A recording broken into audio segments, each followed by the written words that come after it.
Hello అందరికీ welcome to Aishu vlogs. Video last వరకు చూడండి. ప్రాసెస్ అయితే సింపుల్గా ఈజీగా ఉంటుంది. ఏంటంటే రెసిపీ మన విలేజ్ స్టైల్లో చింతపులుసు ఎలా తయారు చేసుకోవాలో చూద్దాం. ఈజీగానే ఉంటుంది, చాలా బాగుంటుంది. చలో రెసిపీ స్టార్ట్ చేద్దాం.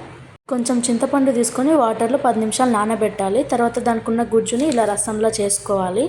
గుజ్జు తీసుకునేటప్పుడు కొంచెం పులుపు ఇలా ఉందా లేదా అనేది చెక్ చేసుకోవాలి. ఇందులో సాల్ట్, కారం అండ్ ఆనియన్స్ వేసుకోవాలి. ఉల్లిగడ్డలు వేసుకుంటేనే టేస్ట్ బాగుంటుంది. ఉప్పు, కారం, ఆనియన్స్ వేసిన తర్వాత మంచిగా కలుపుకొని పక్కన పెట్టుకొని ఒక కడాయి తీసుకొని అందులో చింతపులుసులోకి పోపు తయారు చేసుకుందాం.